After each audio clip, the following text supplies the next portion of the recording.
The tempered glass roof of Sterling Industries reflected the setting Manhattan sun as Richard Harrison signed another multi-million-dollar contract.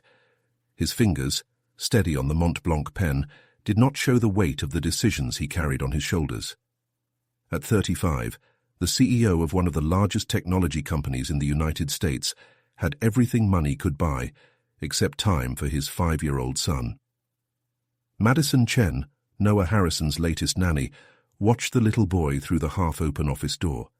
His attempts to get his father's attention were always met with distracted gestures and empty promises of, "Later, son." The boy, with blue eyes identical to his father's, had already learned to mask his disappointment with a practiced smile. Rose Collins straightened her grey uniform for the 3rd time that morning.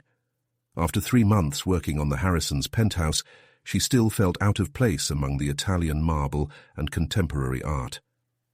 Her 24 years of life did nothing to prepare her for the luxury that surrounded her, but the generous salary meant her grandmother in Ohio could continue her cancer treatment.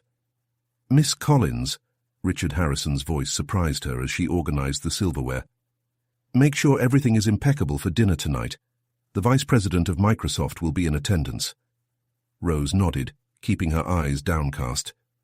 "Yes, Mr. Harrison." She had already noticed how he avoided eye contact with employees, as if looking directly could lessen the carefully maintained distance between social classes. In the apartment's library, Noah played alone with his imported cars. Madison tried to engage him in educational activities, but the boy was particularly restless that afternoon. Rose could hear him through the double oak doors, his childish laughter echoing through the rarely cheery house. "Noah, honey, it's time for your Mandarin class," Madison called, checking her wristwatch. The boy ignored it, focused on his private fantasy world.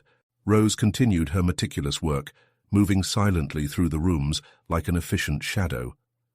I observed, without wanting to, the dynamics of the family I served. Richard, eternally stuck in video conferences and financial reports. Noah, surrounded by expensive toys and tutors, but lacking the warmth of a fatherly hug. The absence of the late Mrs. Harrison hovered over the penthouse like a silent ghost. The afternoon progressed when the unexpected happened. Noah, fleeing from yet another attempt by Madison to take him to class, burst into the library where Rose was organizing the books. His blue eyes widened when he saw her, and before anyone could react, the boy ran towards her. "Mommy!" The word echoed through the library with a conviction that froze everyone present.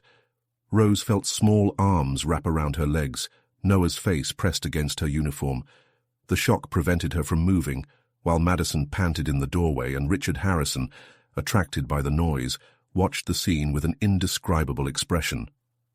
"Noah," Richard began, his voice betraying an emotion rarely shown. The boy only tightened his hug on Rose, who remained paralyzed, her heart beating violently against her chest. How could that child mistake her for someone she had never met? Mrs. Harrison had died during childbirth 5 years ago.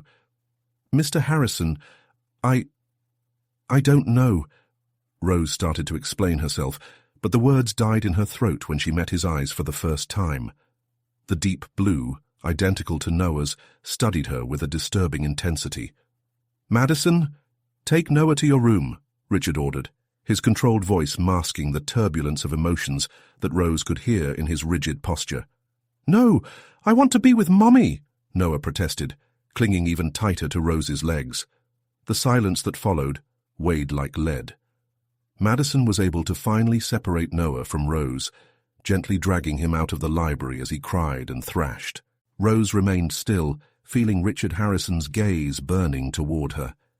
"Miss Collins, in my office, now." It wasn't a request. Rose followed, her legs shaking slightly. The office, with its panoramic view of Central Park, usually intimidated her. Today, however, I barely noticed the spectacular landscape, focused on the imposing figure of Richard Harrison, who leaned on his solid mahogany desk. "Explain." The words sounded like an order, but there was something more in his voice. Vulnerability. "Mr. Harrison, I'm just as confused as you are," Rose replied, summoning up the courage to maintain eye contact. "I never gave Noah a reason to see me that way. I always kept my distance, as instructed. Richard studied her for long moments, his penetrating gaze seeming to seek truths beyond the words spoken. Rose held his gaze, allowing him to see her honesty. "How long exactly have you been working here, Miss Collins?" 3 months, sir. "And at no point did you interact with my son beyond what was necessary?" "No, sir. I just greet you when we pass each other. Nothing more." Richard walked to the window, his broad back tense beneath his Italian suit. Noah never knew his mother. Charlotte, she left us before he could open his eyes. How? He trailed off, running a hand through his dark hair in a rare gesture of frustration. Rose felt a lump in her throat. The pain in his voice was palpable, even after 5 years. "I'm sorry, Mr. Harrison. If you prefer, I can resign." "No." The response was quick, surprising both of them. Richard turned to face her. "There is something here that I do not understand, Miss Collins, and I intend to find out exactly what it is." The sun had completely set now, leaving the office in gloom. Rose could hear Noah's distant sobs, mixing with the hustle and bustle of the city below. Somewhere within those luxurious walls, a mystery had just been born, and she was at the center of it. "You may leave," Richard said finally. "But this conversation is not over." Rose left the office with more questions than answers, feeling like her life was about to change dramatically. What had Noah seen in her? And why, when her eyes met Richard Harrison's, did she feel an inexplicable familiarity? Richard Harrison couldn't sleep that night. Noah's words echoed in his mind as he walked through the silent apartment, his footsteps muffled by the Persian carpet. He stopped in front of Charlotte's portrait, which hung discreetly in a corner of the living room, the only photo of her he kept on display. His green eyes, so different from his and Noah's, seemed to question his certainties. Rose also spent a sleepless night in her modest Brooklyn apartment. Sitting at the kitchen table, she nervously leafed through her birth certificate and other personal documents, as if they could offer some explanation for the inexplicable. A photo of her biological mother, Karen Collins, smiled at her from an old yellowed photograph. There was no mystery there. It was the image of an ordinary Minnesota woman, with no connection to the Harrison world. The next morning, the coverage routine was disturbed by an unexpected presence. Richard cancelled all his meetings and remained at home, discreetly watching Rose's every move as she carried out her tasks. She could feel his gaze following her through the rooms, studying her every gesture with a disturbing intensity. "Madison resigned this morning," Richard announced as Rose entered the kitchen. She almost dropped the tray she was carrying, surprised to find him there. "Apparently yesterday's incident made her uncomfortable." "I'm sorry, Mr. Harrison," Rose replied, maintaining her composure as she organized breakfast. "It must be hard for Noah having so many babysitter changes." "He doesn't seem particularly shaken this time," Richard commented, his blue eyes fixed on her. "Actually, he's calmer than usual. He's asked for you 3 times since he woke up." Rose felt her heart speed up. "Mr. Harrison, I really don't know how—" "Come with me," he interrupted, standing up from the kitchen table. "There's something I need to show you."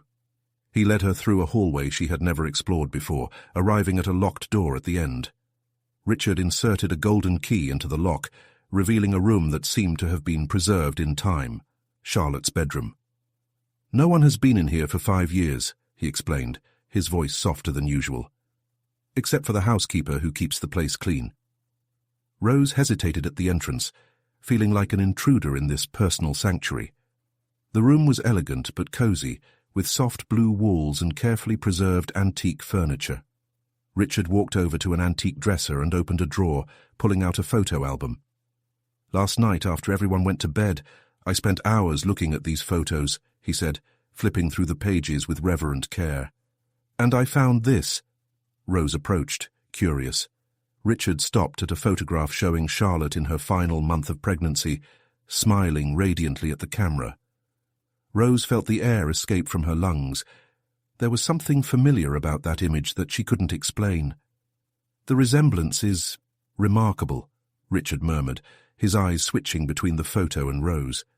"Not in the specific features, But there is something in the expression, in the way— Mr. Harrison, Rose interrupted him gently, is looking for explanations where perhaps none exist.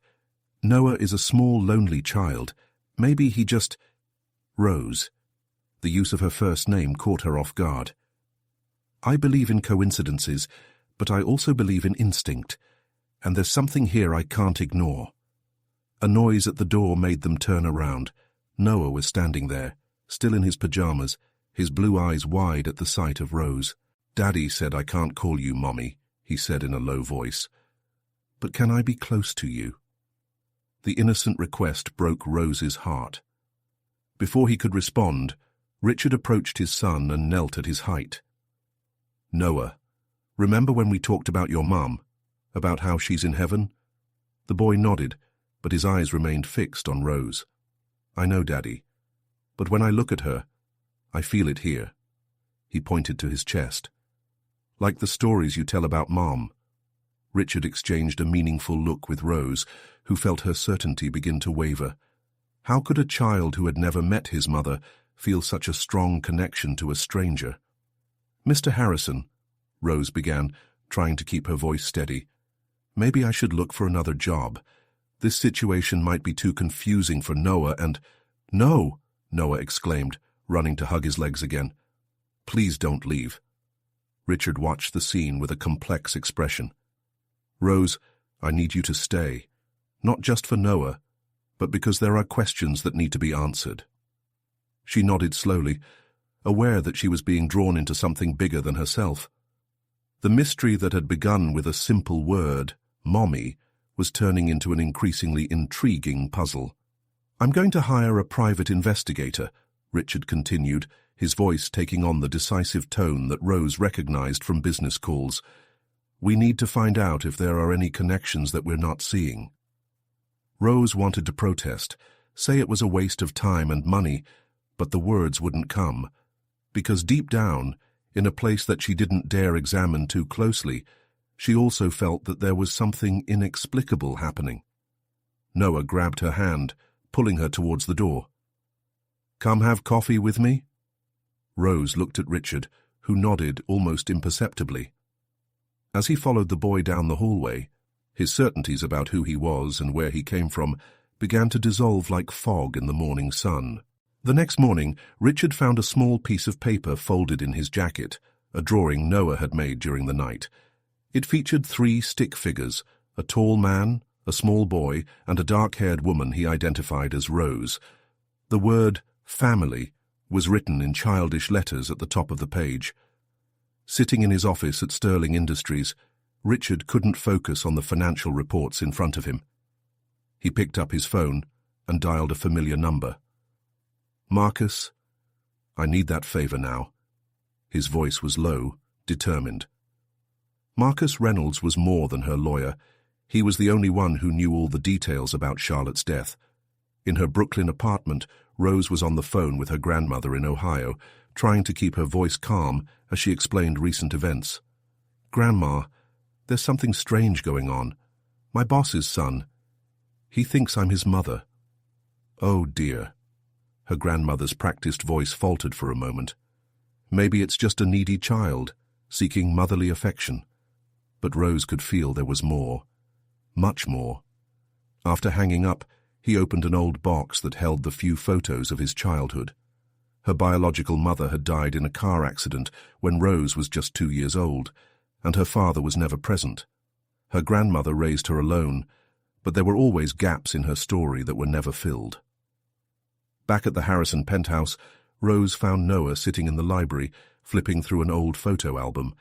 His heart stopped when he saw the photo that the boy was staring at, pregnant Charlotte, smiling at the camera. You look different here, Noah commented innocently when he saw her enter. Noah, honey, that's not me, Rose explained gently, sitting down next to him. It's your mother, Charlotte. The boy frowned, confused. But the hair is the same, and the smile too. Rose was about to respond when Richard entered the library, followed by a tall, middle-aged man she didn't know. Rose, this is Marcus Reynolds, my lawyer, Richard introduced. He has some questions for you. Marcus sat in a nearby armchair, his experienced eyes studying Rose intently. "Miss Collins, could you tell me where you were born?" "Minnesota, in a little town called Red Wing." "What about your parents?" "My mother was Karen Collins. She passed away when I was 2. My father—" She hesitated. "I never met him." Marcus took notes on his tablet. "Interesting. And your birth certificate?" "It's at home, but I can bring it tomorrow." Richard, who was standing near the window, intervened. "Marcus discovered something this morning. The hospital where you were born.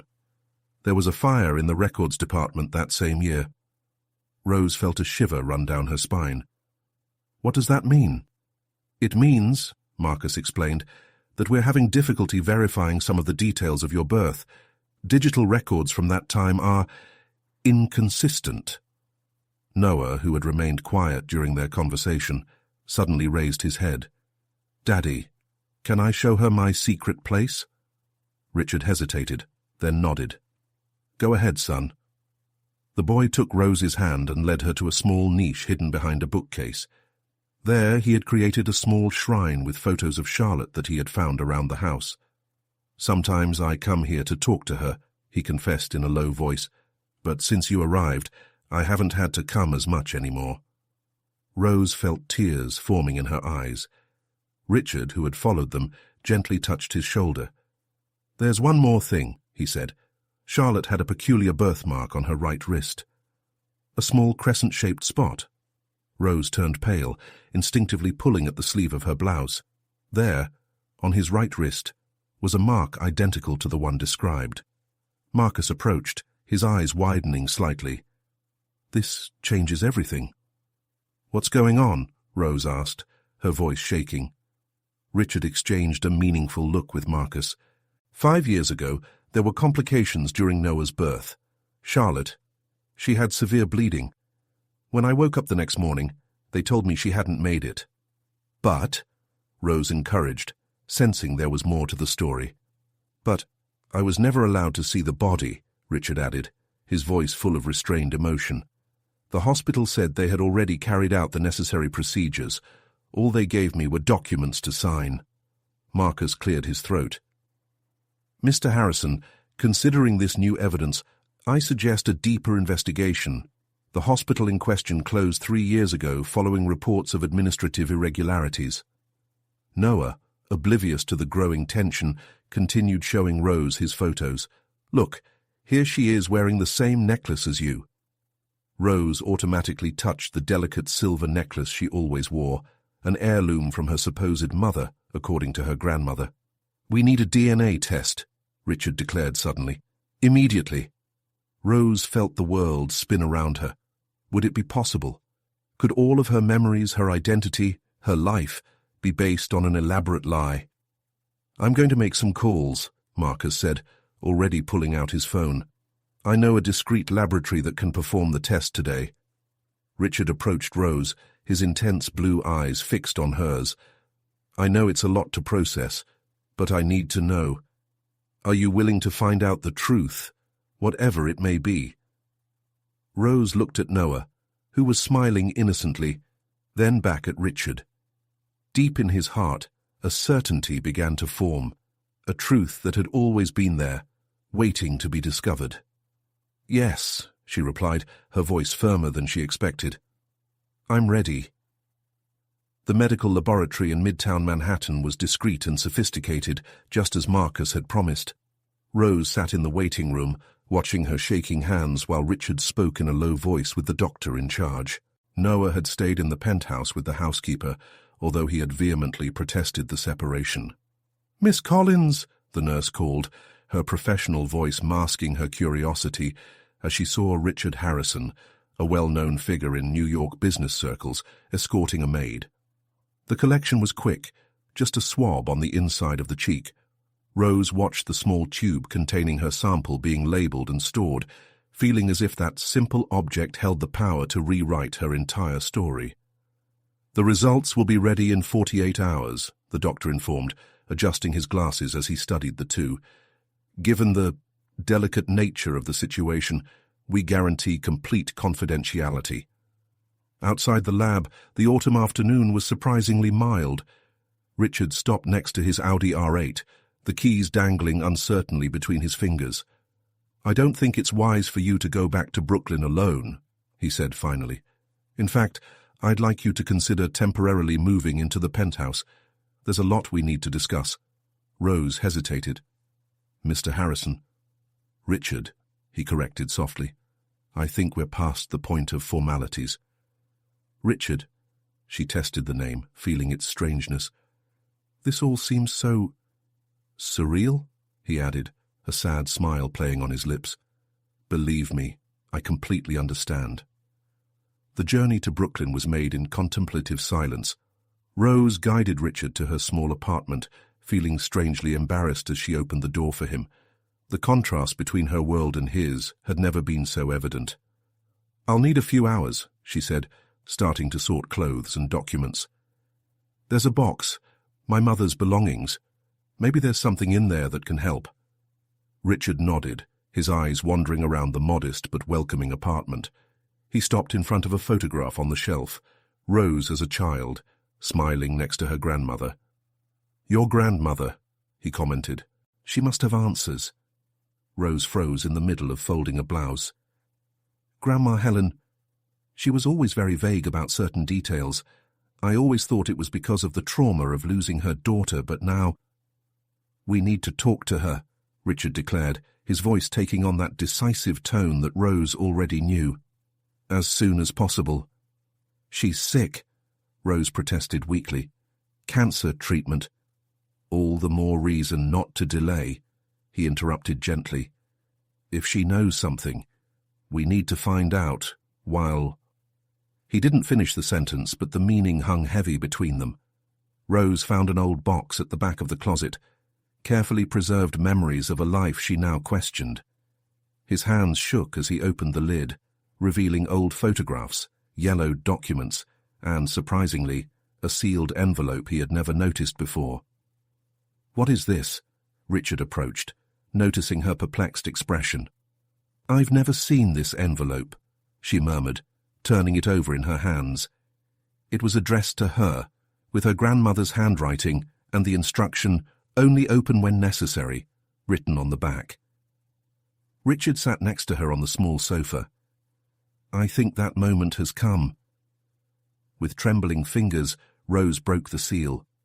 Inside, a letter dated 15 years ago and a faded newspaper clipping. His eyes ran over the first few lines, and his breath hitched.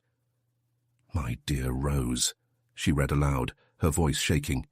"If you're reading this, it means the truth has finally begun to emerge. There's so much I had to hide, so much I swore never to reveal." Richard leaned in closer, his shoulder lightly touching hers as he read along. The newspaper clipping was about a scandal at a private Manhattan hospital, allegations of switched babies and falsified records. "The hospital," Richard whispered, his suspicions being confirmed.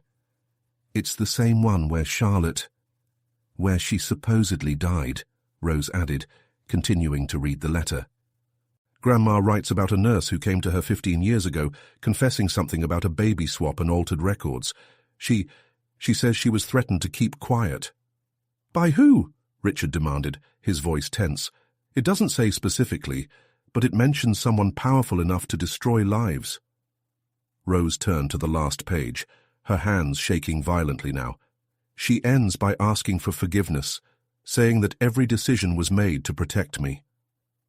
The silence that followed was deafening. Through the apartment window, they could hear the distant buzz of the city, oblivious to the world that was collapsing within those four walls. "Rose," Richard finally spoke, his voice softer than she had ever heard it. "I think we found our first real clue."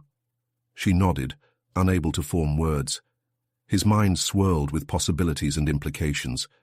If the letter was correct, if the suspicions were confirmed. "We need to go to Ohio," Richard declared, already pulling out his phone. "Right today. Your grandmother is the key to all of this." Rose looked at him, seeing for the first time not the intimidating CEO, but a man devastated by the possibility that he had lived a lie for 5 years, and maybe, just maybe, she was also looking to her future. "Yes," she agreed, carefully putting the letter away. "It's time to find out the truth." The Sterling Industries private jet cut through the sky toward Cleveland.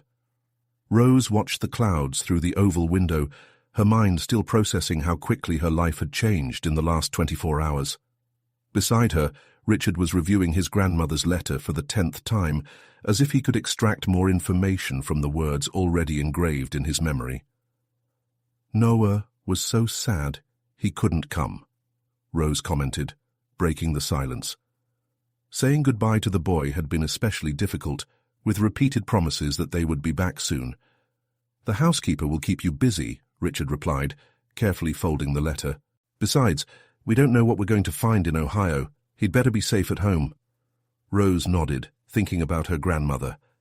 Helen Collins was hospitalized at the Cleveland Clinic, fighting an aggressive cancer that was consuming not only her body, but also the family's savings.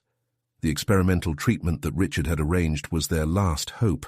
The car that was waiting for them at the airport took them straight to the hospital. Rose felt her heart sink when she saw the imposing building, knowing that within those walls her grandmother kept secrets that could change everything. "Ms. Collins is in room 507, the nurse at the front desk reported, casting a curious glance at Richard in his impeccable suit. In the elevator, Rose felt Richard's hand lightly touch her shoulder. "Are you ready?" "No," she admitted with a shaky smile. "But we need to do this." Helen sat in her hospital bed, looking smaller and more fragile than Rose remembered. His eyes, however, maintained that characteristic vivacity that not even illness could erase. "I knew this day would come," Helen said as soon as she saw them, her voice weak but determined. "Ever since you called me about the boy, I knew." Richard closed the bedroom door while Rose sat in the chair next to the bed. "Grandma, we need to know the truth. All of it." Helen closed her eyes for a moment, as if gathering strength. 15 years ago, a nurse named Patricia Morrison came to me. She had worked at Manhattan Memorial for years and had a terrible conscience. Richard approached, his posture tense. "The hospital, where Charlotte—" "Yes," Helen confirmed. "Patricia told me about a scheme involving babies from rich families. Some mothers who supposedly died in childbirth were actually drugged, and their babies, declared dead, were given to other families." Rose felt her blood run cold in her veins. "And me." "You were one of those children," Helen added, tears streaming down her wrinkled face. "Patricia came to me because she could no longer bear the weight of the secret. She knew you were Charlotte Blackwood's daughter." "Why?" Richard asked, his voice shaking with suppressed emotion. "Why do something so monstrous?" "Money," Helen replied simply. "The families receiving the babies paid fortunes, and there was someone powerful coordinating everything, someone Patricia was too afraid to name." Rose stood up abruptly, walking to the window. The view of Cleveland stretched out before her, but her eyes were focused on her reflection in the glass, traits she always believed she inherited from a mother who never existed. "When Patricia told me I was devastated," Helen continued, "but she warned me about the danger. She said that other people who tried to expose the scheme disappeared." "What about Karen Collins?" Rose asked, turning around. "The woman I thought was my mother." "My daughter." Helen sighed heavily. "Karen really died in a car accident. But you weren't hers.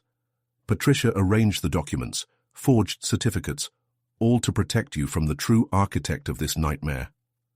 Richard approached Rose, his reflection joining hers in the window. "We need to find Patricia Morrison." "She died 3 years ago," Helen reported. "But first, she left me something." With shaking hands, Helen pointed to her bag. "In the lining, there's a flash drive." Rose reached into her grandmother's purse, finding the small device hidden away. Richard immediately took his laptop out of its briefcase, inserting the flash drive with eager fingers. "They're files," he murmured, his eyes darting across the screen. "Records, photos. Oh my God." Rose leaned over to see. On the screen, a series of photographs showed babies in incubators, each with a coded label. One of them showed a baby with a small crescent-shaped birthmark on his wrist. "That's you," Helen confirmed softly. "And there's more." Patricia documented everything, names, dates, payments, including who was in charge. Richard stopped at a specific file, his face turning pale. "It can't be—" "Who?" Rose asked, feeling her heart speed up. "Victor Sterling," Richard replied, his voice thick with disbelief. "My own uncle, the man who temporarily took over Sterling Industries after Charlotte's death, while I was in the grip of grief." The silence that followed was as heavy as lead. Helen took Rose's hand, squeezing it weakly. "Forgive me, darling," she whispered. "I just wanted to protect you. You were so little, so innocent." Rose leaned over, hugging her grandmother carefully. "You gave me love, a family, a life. There is nothing to forgive." Richard put away his laptop, his face a mask of determination. "I will destroy you," he declared. "Victor will pay for every life he ruined." "Carefully," Helen warned. "He's still dangerous. And now he knows you're close to discovering the truth." Rose and Richard exchanged glances.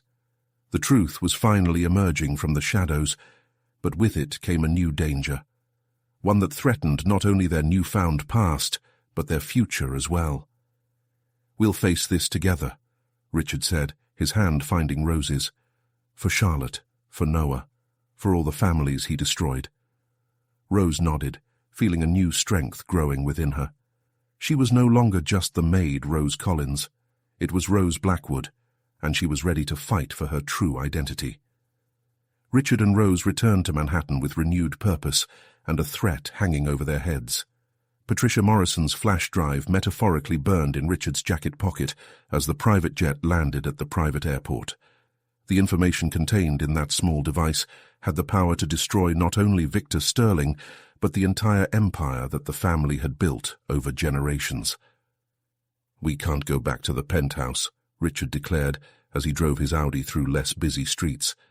"Victor probably already knows about our visit to Ohio. We need somewhere safe." Rose nodded, her mind focused on Noah. "Is he safe?" "I arranged additional security before we left. The housekeeper has strict orders not to let anyone near him except the two of us." The car stopped in front of an inconspicuous building in Brooklyn Heights.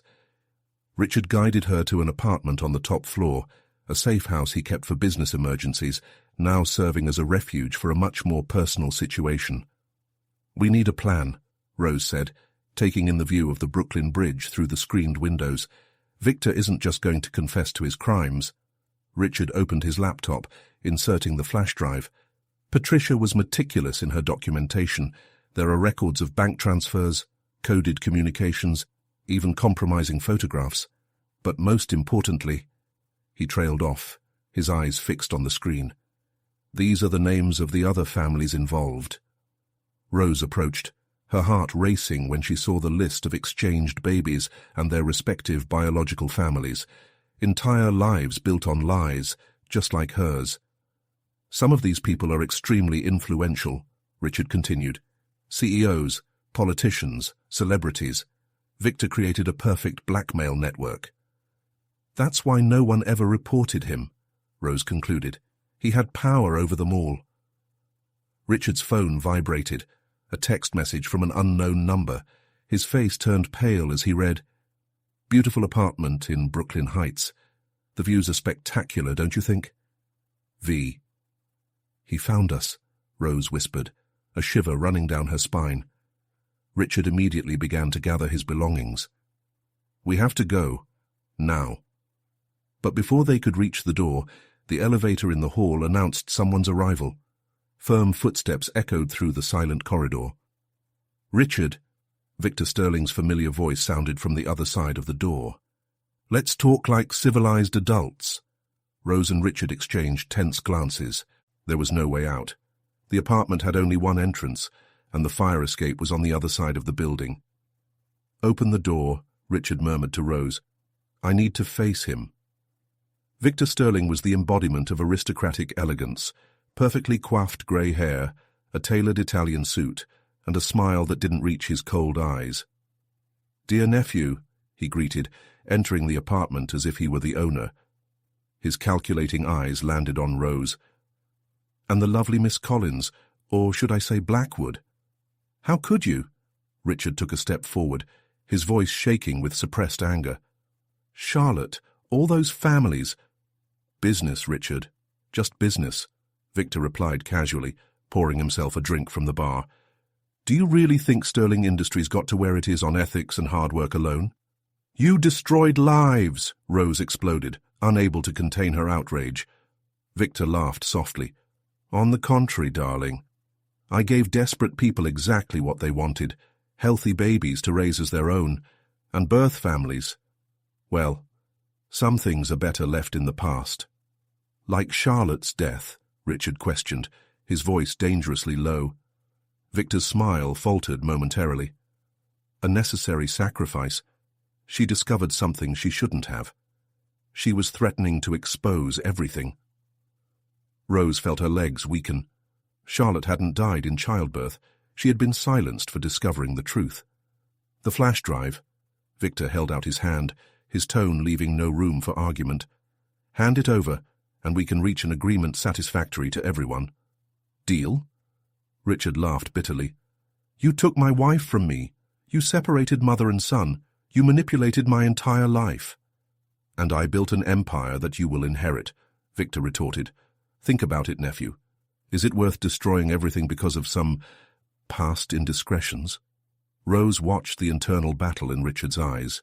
His entire world, his identity, his heritage, everything was at stake.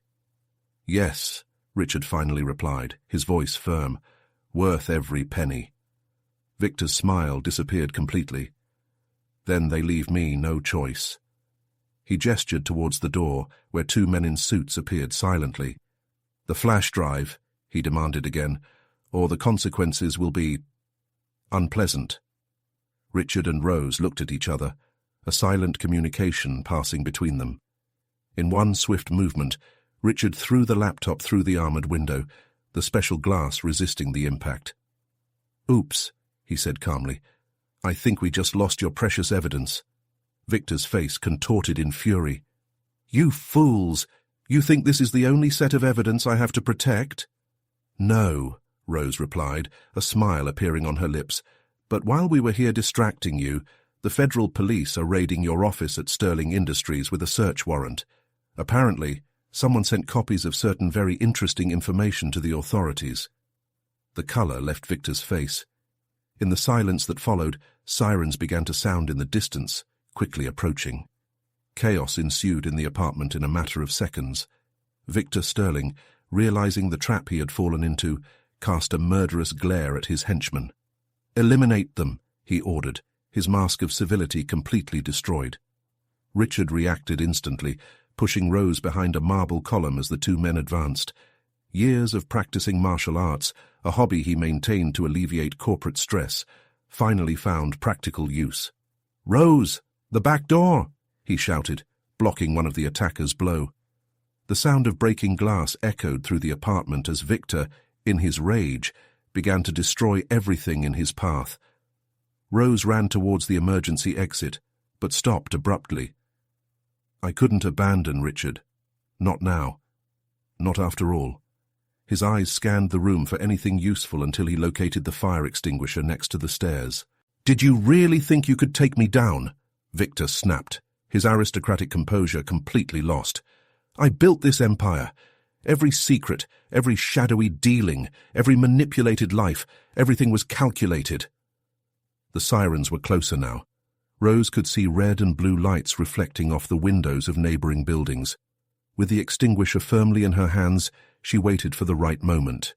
Richard was managing to keep both men busy, his refined technique making up for the numerical disadvantage. But Victor, realizing that his plans were falling apart, pulled a gun from his Italian jacket. "It's over, nephew," he declared, pointing the pistol. "A shame. You could have been my perfect successor." It was at that moment that Rose acted. With all his strength, he threw the extinguisher towards Victor. The heavy object hit him in the arm, sending the gun flying out of his hand. Richard took advantage of the distraction to finish off his opponents with 2 precise blows. "Federal police! Everyone stop!" The authoritarian voice echoed through the corridor, followed by the entry of several armed agents. Victor, even unarmed, maintained his sarcastic smile. "You have no idea the scope of my power. In 24 hours I will be free, and then—" "Not this time, Uncle," Richard interrupted, pulling out his phone. On the screen, a video was being broadcast live. Victor's full confession about Charlotte and the baby trafficking scheme, captured by the hidden microphones Richard and Rose had planted in the apartment. "The broadcast is being broadcast to several news channels," Rose explained, allowing herself a small smile of satisfaction, "and also to all Sterling Industries board members." Victor's face finally showed true fear. The handcuffs closed on his wrists with a final click as the federal agents read him his rights. His henchman, still stunned, received the same treatment. "Mr. Harrison," one of the agents approached, "we will need your formal statements, but the investigative work you carried out was impressive. The affected families will finally have justice." Richard nodded, but his eyes were fixed on Rose. She was shaking slightly, the adrenaline starting to wear off. He crossed the room and wrapped her in his arms, allowing himself, for the first time, to fully demonstrate his vulnerability. "You were amazing," he whispered into her hair. "We were," she corrected softly. "But it's not over yet, is it?" He pulled away just enough to look into her eyes. "No. We have to find all the families, help them deal with the truth. And Noah." "Noah!" Rose exclaimed, suddenly alarmed. "We need to get him." The next few moments were a blur of activity. Quick statements were taken, evidence catalogued, and they were finally cleared to leave. On the way to coverage, Richard received dozens of calls, board members, lawyers, journalists, but he ignored them all, focused only on getting to his son. Noah was waiting for them in the living room, still awake despite the late hour. When he saw them, his blue eyes lit up with that childlike certainty that had started this entire journey. "I knew it," he exclaimed, running to hug them both. "I knew you were my real mommy." Rose knelt down, hugging him tightly, as silent tears ran down her face. Richard joined them, completing the family circle that Victor had tried to destroy years ago. "How are we going to explain all this to him?" Rose asked later, after Noah finally fell asleep. Richard intertwined his fingers with hers, watching the city through the penthouse window. "With love and patience, day after day, together." The first light of morning began to appear on the Manhattan skyline, symbolizing the beginning of a new chapter in their lives. The lies had been exposed, justice was underway, but the real work, that of rebuilding a family, was just beginning. "You know what's funny?" Rose commented, leaning back against Richard's chest. "Noah knew it from the first moment. Sometimes I wonder if children don't see truths that it takes us adults so long to realize." Richard gently kissed her temple. He has his mother's heart. And now, finally, he has her back too. The morning after the confrontation with Victor Sterling dawned with unprecedented media intensity. New York's main newspapers were carrying headlines about the Sterling Industries scandal and the baby trafficking scheme that was shaking American high society. Richard, sitting in his penthouse office, watched the incessant notifications on his phone, while Rose tried to keep Noah distracted with an elaborate breakfast. "The pancakes have bare faces," Noah exclaimed excitedly, completely oblivious to the whirlwind unfolding around him. Rose smiled, adjusting the fruit that formed the makeshift bear's eyes and nose onto the plate. "Mr. Harrison," Marcus hurriedly entered the office, carrying a folder full of documents. "The board is demanding an emergency meeting, and the federal police have identified 3 more families affected by your uncle's scheme." Richard massaged his temples, feeling the weight of responsibility on his shoulders. "Schedule the meeting for this afternoon. As for the families, we need to establish an approach protocol. We can't just show up and destroy decades of certainties." Rose appeared in the doorway, still wearing her maple syrup-stained apron. "Maybe I can help with that," she suggested softly. "After all, I just had this experience." Richard watched her with admiration. Even after everything he discovered about his own identity, his first concern was to help others who would go through the same traumatic revelation. "Actually," Marcus interjected, "one of the identified families is here in Manhattan, the Pearsons. Their 23-year-old daughter, Amanda, works as a teacher at an elementary school on the Upper East Side." Rose felt her heart sink. Another life built on lies. Another family about to have their world turned upside down. "I'll find her," Rose decided. "Maybe it's less traumatic to hear from someone who understands exactly what she's about to discover." Richard hesitated. "Are you sure? You barely had time to process your own situation." "Precisely for that reason," she replied, removing her apron. "And what's more, the longer we spend waiting, the more families will continue to live in ignorance." The school where Amanda Pearson taught was a historic red brick building surrounded by old trees. Rose waited patiently outside, watching the children being collected by their parents after school ended. Amanda emerged last, a young woman with brown hair and a kind smile, carrying a pile of schoolwork to grade. Rose recognized in her the same innocence she carried before her own truth came to light. "Amanda Pearson," Rose called softly, approaching. "My name is Rose Hayes. We need to talk about something important." The next 2 hours were spent in a nearby cafe, where Rose gently unfolded the story that would forever change the young teacher's life. Amanda wavered between disbelief, anger, and deep sadness as the evidence was presented. "So, my parents aren't really my parents?" she whispered, silent tears streaming down her face. "They're your parents in every way that matters," Rose replied, holding the young girl's hand across the table. "Just like my grandmother will always be my grandmother, even after I discover the truth. The love that created us is real, even if the circumstances were built on lies." Back at the Harrison penthouse, Richard was facing his own battle. Sterling Industries' board was divided on how to proceed in the wake of the scandal. Some members demanded his immediate resignation, fearing that association with Victor would further tarnish the company's reputation. "Gentlemen," Richard addressed the packed video conference room, "I understand your concerns, but it was my investigation that exposed this criminal network. Sterling Industries now has the opportunity to redeem itself, to use its resources to help the affected families and establish a new standard of corporate ethics." Noah, who had escaped the housekeeper's supervision, quietly entered the office and snuggled into his father's lap, eliciting involuntary smiles from the more hard-line executives on the screen. "Daddy will fix everything," the boy declared with the simplicity of childish innocence. "And Mum too." Those simple words seemed to melt the last resistance. The council agreed to keep Richard in charge, on the condition that a special committee be established to oversee the process of reparations to the families. When Rose returned that night, she found father and son asleep on the living room couch, a forgotten storybook between them. The domestic scene touched her heart in a way that still surprised her. This was her family now, built on newfound truths and unconditional love. "How was it with Amanda?" Richard asked sleepily, noticing her presence. "Tough," Rose admitted, sitting down next to them, "but necessary. She will need time and support just like the rest of us." "We have time now," he replied, lacing his fingers with hers, "and most importantly, we have each other." Autumn in Manhattan had colored Central Park with golden hues when the first hearing against Victor Sterling began. Rose, sitting in the front row of the courtroom next to Richard, watched as the man who had manipulated so many lives was led to his seat in handcuffs.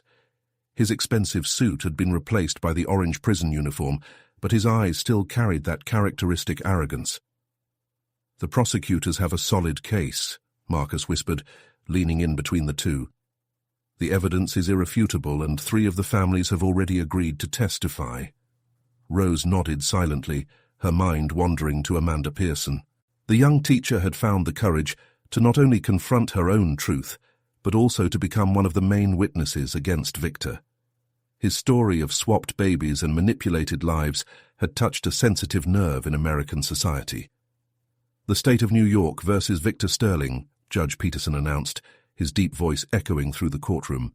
The charges include human trafficking, forgery of documents, extortion, and... A commotion at the court entrance interrupted the proceedings. A middle-aged woman with grey hair and an elegant posture burst into the room. Richard stood tensely beside her, immediately recognizing his aunt, Margaret Sterling. "This is absurd," Margaret declared, her voice shaking with indignation.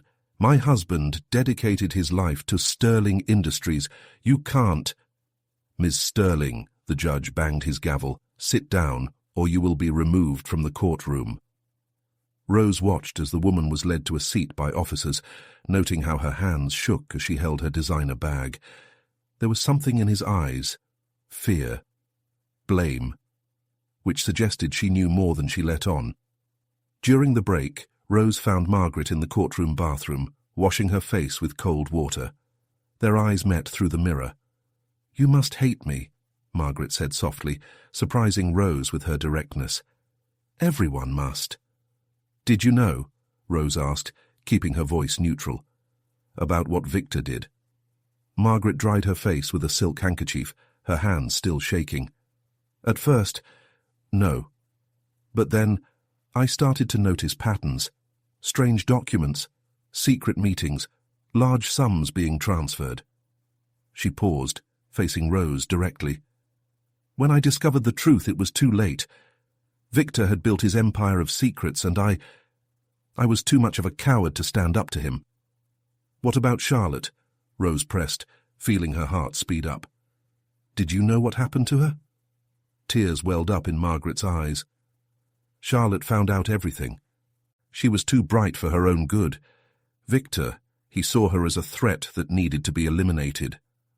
Rose felt her legs weaken, leaning on the marble sink. "Why didn't you say anything? Why did you allow Richard to suffer all these years?" "Scared," Margaret admitted, her voice barely above a whisper. "Victor had evidence that incriminated me in other questionable dealings. I chose to protect my own reputation rather than the truth. It's something I will have to live with for the rest of my life." When Rose returned to the courtroom, Richard immediately noticed her paleness. "Is everything okay?" he asked, worried. "Your aunt," Rose replied softly. "She knew everything. About Charlotte, about the scheme. She could be another key witness." The trial continued with a series of devastating testimonies. Amanda Pearson spoke eloquently about the emotional impact of discovering her true identity. Other adoptive parents, some in tears, described how they were manipulated by Victor, paying fortunes for babies they didn't know were stolen. When Margaret Sterling was called as a surprise witness, Victor's face finally lost its mask of indifference. His wife, the silent accomplice to his crimes, now became his ultimate tormentor.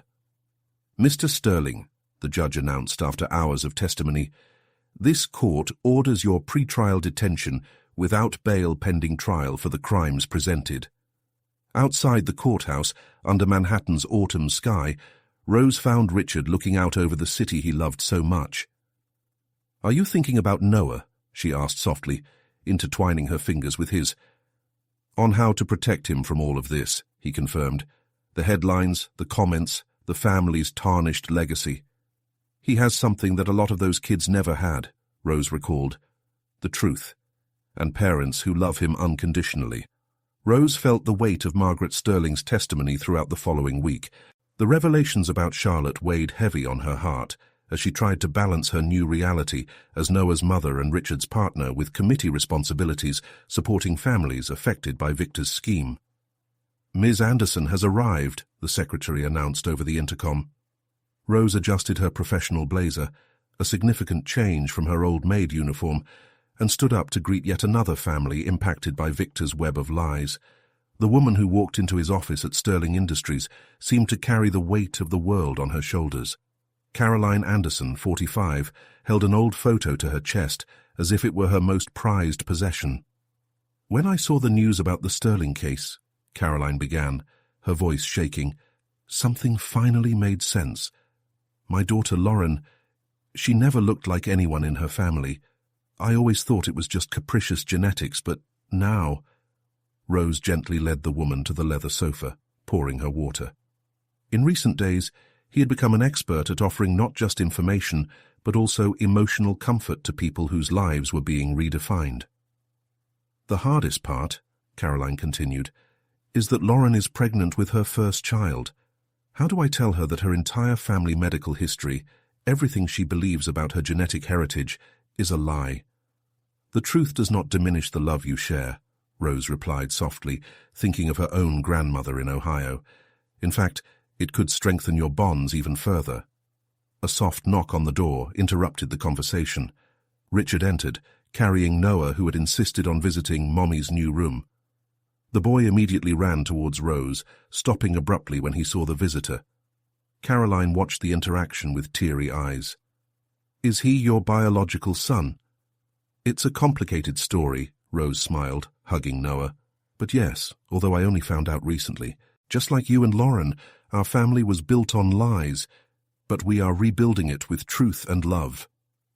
Later that day, while organizing the last few files, Rose received an unexpected call. It was Amanda Pearson, sounding agitated. "Rose, you need to see this," the young teacher said without preamble. "I found some old documents in my parents' attic. There's more to the scheme than we realized. Much more." "What are you talking about?" Victor Sterling didn't act alone. There was an entire network of hospitals involved, not just in New York. We're talking about dozens of cities, possibly hundreds of families. Rose felt her stomach drop. Just when they thought they had discovered the full extent of Victor's crimes, new layers of horror emerged.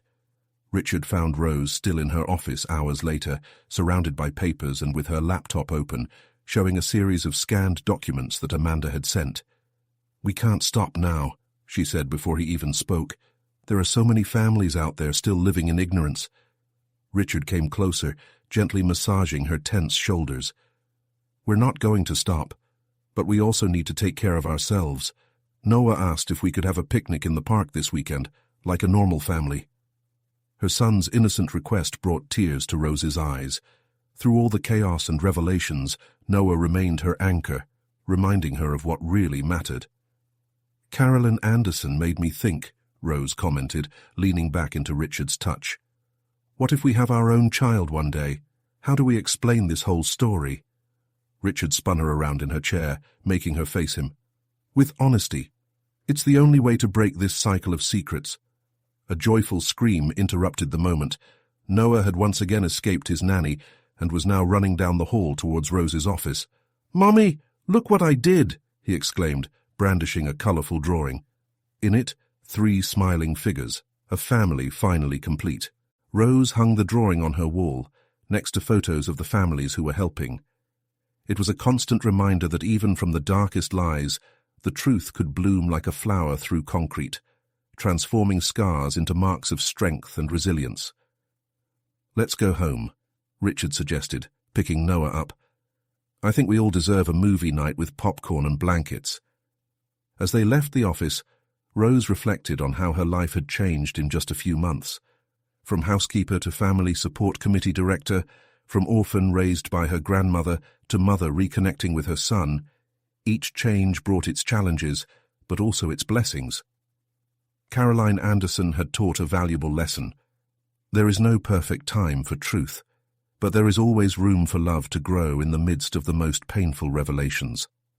Autumn progressed in Manhattan as Rose organized a conference to bring together all the families affected by Victor Sterling's scheme. The Plaza Hotel's event hall was decorated with discretion and elegance, reflecting the seriousness of the meeting that would forever change the lives of dozens of people. "The Pearsons just arrived," Richard informed, adjusting his tie as he watched Amanda enter with her parents. The young teacher had become something of an informal spokesperson for the younger families affected by the scandal. Rose took a deep breath, trying to control her nervousness. This would be the first time that all the families identified so far would be together in the same environment. Caroline Anderson was present with her daughter Lauren, whose pregnancy was now more evident. The Thompsons of Boston, the Ramirez of Miami, the Chens of San Francisco. Each family carried its own story of pain and discovery. "Mommy," Noah tugged at the hem of Rose's dress. "Can I stay with you?" "Of course, my love," she smiled, picking him up. Their son's presence was a constant reminder of why they were doing all this. But remember what we talked about today being a special day for a lot of families. The little one nodded solemnly, his blue eyes watching the people arriving. In his 5 years of life, he demonstrated an extraordinary sensitivity to understanding emotionally complex situations. Margaret Sterling, surprisingly, had requested to participate in the event. After her devastating testimony against her husband, she dedicated her time and resources to help uncover more cases related to the scheme. Rose spotted her in a discreet corner, talking quietly to Marcus about newly discovered documents.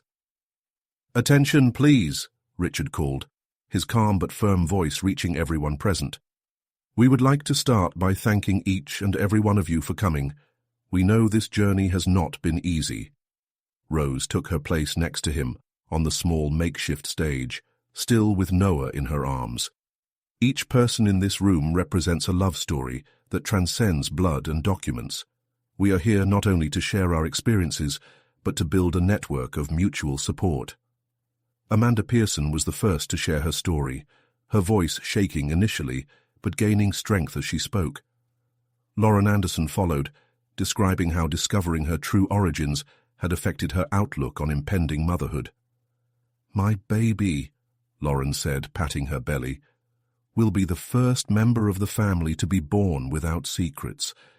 He or she will grow up knowing exactly who they are and where they came from." The stories continued, each one more impactful than the last. There were tears, hugs between strangers who shared similar pain, and moments of silent understanding that transcended words. During a pause, Rose found Richard observing the scene with a complex expression. "Thinking about Charlotte?" she asked softly. "Thinking how proud she would be," he replied, lacing his fingers through hers. "She died trying to expose the truth, and now, through you, that truth is finally coming to light." Margaret approached them hesitantly. "Richard, Rose, there's something I need to show you." She opened her bag, pulling out a yellowed envelope. "I found this among Victor's old things. It's a letter from Charlotte, written the night before everything happened." Rose felt her heart race as Richard opened the envelope with shaking hands. Charlotte's elegant handwriting filled the page with urgent words. "My love, if you are reading this, something has gone wrong. I discovered something terrible happening at the hospital. Babies being changed, families destroyed. Victor is at the center of everything. I tried to gather evidence, but he found out. I'm afraid, Richard. Not for me, but for our baby. Promise me you'll protect him. Promise you will find out the truth. With all my love, Charlotte." Richard had to lean on a chair, his legs giving way under the weight of the revelation. Rose immediately wrapped her arms around his shoulders, offering silent comfort. "Why did you keep this all these years?" Richard asked his aunt, his voice full of suppressed emotion. "Scared," Margaret admitted. Victor had ways of controlling everyone around him. But now it's time for the whole truth to come out. Noah, who had been playing with other children present, ran back into his mother's arms. His small face showed concern when he saw the tears on his father's face. "Is everything okay, Daddy?" he asked innocently. Richard pulled his son into a tight hug. "Yes, champ. Sometimes adults cry when they discover important truths." Rose watched the scene, feeling a mixture of gratitude and determination rise in her chest. Charlotte's letter was another piece in the puzzle of their lives, more proof that they were on the right path. Charlotte's letter sparked a subtle but significant shift in the family dynamic. Rose realized this during breakfast the next morning, when Richard remained at the table longer than usual, watching Noah with a renewed intensity, as if trying to find traces of his late wife in his son's face. "We found 3 more families in Chicago," Marcus announced during the morning meeting at Sterling Industries. "The pattern is always the same: private hospitals, altered records, large sums in offshore accounts." Rose was studying the new files when Amanda Pearson hurried into her office, carrying an old folder. "You guys need to see this," she panted, scattering documents on the table. "My parents started going through old records and found something about a doctor named Robert Preston." The name is familiar to me, Richard frowned, approaching.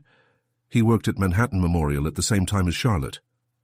Exactly, Amanda confirmed, and apparently he kept a detailed diary of all the transactions carried out under Victor's orders. We were able to locate his former residence in Connecticut. Rose felt her heart speed up. Is he still alive? He passed away 3 years ago, Amanda replied, but his widow still lives in the house, and she's willing to talk. The decision to visit Connecticut was made quickly. Richard insisted on accompanying Rose, leaving Noah in the care of Margaret, who seemed determined to make up for years of complicit silence with dedication to her great-nephew. The Preston mansion in Greenwich was an imposing estate surrounded by ancient trees. Eleanor Preston, an elegant woman in her 70s, greeted them with a mixture of resignation and relief. I knew this day would come, she commented, leading them to a dusty library.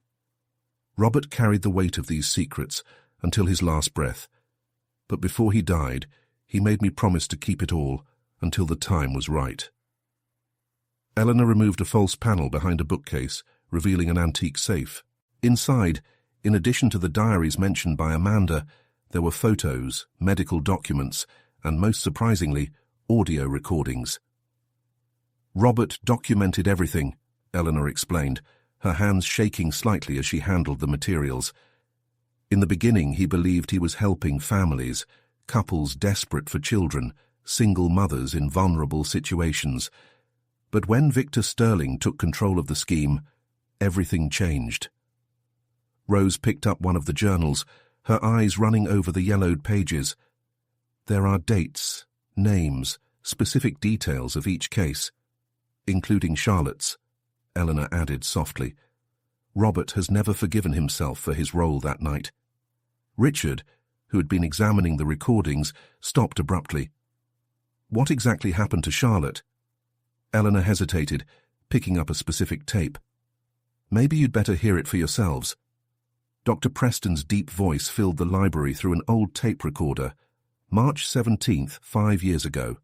I was instructed by Victor Sterling to administer a controlled dose of labor inducers to Charlotte Blackwood. The plan was to force premature labor, creating an emergency situation that would justify my exclusive intervention. Charlotte had discovered compromising documents and Victor couldn't risk it. Richard turned off the recorder abruptly, his hands shaking. Rose immediately wrapped her arms around his shoulders, offering silent support. She didn't die in childbirth, Eleanor continued softly. Victor kept her sedated for days at a private clinic in New Jersey. When she finally... Robert said it was a medically induced heart complication. Rose felt nauseous as she imagined Charlotte's suffering. Why didn't your husband report all this sooner? Fear, Eleanor replied simply. Victor had evidence that incriminated Robert in other schemes, and there were threats, not just against us, but against our daughters and grandchildren. But now, Richard spoke, his voice carrying iron determination, we have everything we need to ensure Victor never leaves prison again. Eleanor nodded, silent tears streaming down her wrinkled face. Robert wanted you to know one more thing. The night Charlotte. He made sure she knew her baby was safe. They were his last conscious words. Protect my Noah. Rose thought of her son, probably playing with his favorite cars in the Harrison penthouse right now, oblivious to his biological mother's sacrifice. The truth, as painful as it was a way to honor Charlotte's memory. What are we going to do with all this? She asked Richard, as they organized the documents to take. Justice, he replied simply. For Charlotte, for all the families, and especially for Noah. He deserves to grow up knowing that his mother was a hero. As they left the Preston mansion, Rose felt the weight of the responsibility they carried. Those documents weren't just evidence. They were stories of lives cut short, families torn apart, and ultimately the possibility of healing and redemption. Victor Sterling's final trial was approaching, and the tension in the Harrisons' penthouse was palpable. Rose organized a pile of documents on the living room table, while watching Noah draw calmly on the rug. Dr. Preston's diaries had turned out to be a goldmine of evidence, exposing not only the baby trafficking scheme, but also a network of corruption that stretched back decades. Marcus called, Richard announced, entering the room still wearing his meeting suit. The DA wants you to testify tomorrow. Amanda Pearson will be there too. Rose nodded, feeling her stomach drop at the prospect. Has Eleanor Preston confirmed that she will hand over the recordings to the court in person? Yes, she arrived from Connecticut this morning. Richard knelt beside Noah, watching his son's drawing. It was a colourful depiction of three people, him, Rose and Noah, standing in front of what appeared to be the courthouse. What are you drawing, champ? That's where Mommy goes to make the bad man stop hurting other families, Noah replied with his 5-year-old simplicity. Rose felt tears form in her eyes, once again impressed by her son's keen perception. Rose's phone vibrated. It was Caroline Anderson. Lauren went into labour, she reported, her voice mixing anxiety and joy. She wants you to be there. She said you're the only one who truly understands the significance of this moment. Go, Richard encouraged, noticing Rose's hesitation. The deposition isn't until tomorrow afternoon. Lauren needs you now. At Mount Sinai Hospital, Rose found Lauren in her birthing suite, breathing heavily between contractions. Caroline held her hand, while Lauren's husband, Michael, paced the room nervously. Rose, Lauren smiled weakly when she saw her. I want my daughter to be born surrounded by people who understand the importance of truth, who know that family is much more than blood. The next few hours were intense.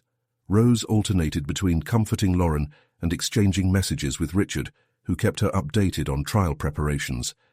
Amanda had sent a message saying that 3 more families had come forward, all with stories connected to Victor's scheme. It's a girl, announced the doctor at 3:47 a.m. The newborn's healthy cries filled the room, and Rose couldn't hold back her tears as she saw Lauren hold her daughter for the first time. Charlotte, Lauren said softly, surprising everyone. I want to call her Charlotte, after the woman who gave her life trying to expose the truth. Rose felt her heart sink at the unexpected tribute. She took a photo of the moment and sent it to Richard, who immediately responded, Charlotte would be proud. They all would be. Returning home in the early hours of the morning, Rose found Richard awake in his office, reviewing his notes for the trial. Noah had fallen asleep on the couch next to him, cuddling his favourite teddy bear. How was it? He asked, pulling her to sit on his lap. Transformer, Rose replied, leaning back against his chest. Seeing Lauren give birth, knowing the whole story, the whole meaning, it made me think of Charlotte, of all the mothers who have had their babies stolen. Tomorrow we begin to bring justice to them all, Richard stated, his voice carrying iron determination. The sun was rising over Manhattan when Rose finally lay down, her mind filled with thoughts of motherhood, truth, and redemption. Within hours, she would be in court, sharing her story not just as a victim, but as a survivor and advocate. Mommy! Noah's sleepy voice surprised her. He had quietly entered the room, dragging his bear. Can I sleep with you? Rose pulled him onto the bed, wrapping him in her arms. Of course, my love. Always. Are you going to make the bad man go to prison? He asked, his blue eyes, so like Richard's, fixed on her. Let's do justice, she replied softly, so that no other family has to go through what we went through. Richard found them both sleeping like that a few hours later, a picture of peace before the storm that would be the trial. He took a discreet photo of the moment, feeling a mixture of gratitude and determination. The truth had initially brought pain, but it had also provided healing and the chance to rebuild something stronger and truer. In her pocket, Charlotte's letter seemed to weigh a ton. Tomorrow, his voice would finally be heard. Your courage would be honored. And through Rose and Noah, their legacy would live on, transforming other lives and healing broken hearts. The Manhattan federal courtroom was packed on the morning of Victor Sterling's final trial. Rose nervously adjusted the collar of her navy blue dress as she watched the familiar faces filling the pews. Amanda Pearson with her parents, Lauren Anderson holding her newborn Charlotte, Eleanor Preston with her evidence folder, and dozens of other families whose lives had been irrevocably changed by the criminal scheme. Richard held her hand tightly, their intertwined fingers conveying strength and silent support. Noah sat between them, unusually quiet in his small suit, instinctively understanding the solemnity of the moment. "All stand for Judge Peterson's entrance," the bailiff announced. The moment that followed was surreal. Victor Sterling, handcuffed and wearing a prison uniform, was led to his place. His eyes, once arrogant, now showed a fatigue that not even his rigid posture could mask. Margaret Sterling sat in the front row, her shoulders hunched under the weight of decades of secrets. When her gaze met her husband's, she didn't look away. For the first time, it was Victor who lowered his eyes. "Prosecution, call your first witness," Judge Peterson ordered. Rose took a deep breath when she heard her name. Richard squeezed his hand one last time before letting go, and Noah whispered a "I love you, Mommy," that almost broke his composure. On the witness stand, Rose narrated her story, not just the recent events, but the entire plot that had transformed her life. She talked about growing up believing she was Rose Collins, the moment Noah instinctively recognized her as his mother, and the devastating discovery of her true identity. "And what did you find in Dr. Preston's diaries?" asked the prosecutor. "We found the truth about Charlotte," Rose replied, her voice steady despite the tears that threatened to fall. "How she discovered the scheme, how she tried to protect her unborn baby, and how she was—" She paused, meeting Victor's eyes, deliberately silenced. The afternoon progressed with a succession of devastating testimonies. Amanda Pearson spoke eloquently about the psychological impact of discovering your true origins. Eleanor Preston presented her late husband's incriminating recordings, each recorded word revealing more layers of the criminal scheme. During the break, Rose met Richard in the family's designated conference room. Noah had fallen asleep on the couch, exhausted from the emotional toll of the day. "Charlotte would be proud," Richard whispered, hugging her from behind as they watched their son sleep. "Of you, of how you're fighting not just for our family, but for everyone else." "Sometimes I wonder," Rose replied softly, "if she somehow knew this would happen. If when she wrote that last letter, she somehow felt the truth would find a way." The moment was interrupted by the return to court. Victor Sterling had chosen to testify in his own defense, a decision his lawyers had strongly advised against. "Mr. Sterling," the prosecutor began, "do you deny orchestrating a baby trafficking scheme that spanned more than 2 decades? Victor adjusted his stance, that familiar arrogance momentarily returning. "I deny the characterization of my actions as criminal. I provided solutions for families in desperate situations." "Solutions?" the prosecutor repeated incredulously. "You call it a solution to drug a pregnant woman, your own niece by marriage, and effectively cause her death to cover up your crimes?" The silence that followed was deafening. Rose felt Richard tense beside her, his hands gripping the arm of the chair hard enough to whiten his knuckles. "Charlotte Blackwood represented a threat to the greater good," Victor responded finally, his voice cold. "Sacrifices were necessary to maintain order." A murmur of indignation ran through the courtroom. Noah, who had woken up, squeezed Rose's hand tightly. The closing arguments were presented at dusk. The jury retired to deliberate, but everyone felt the verdict was just a formality.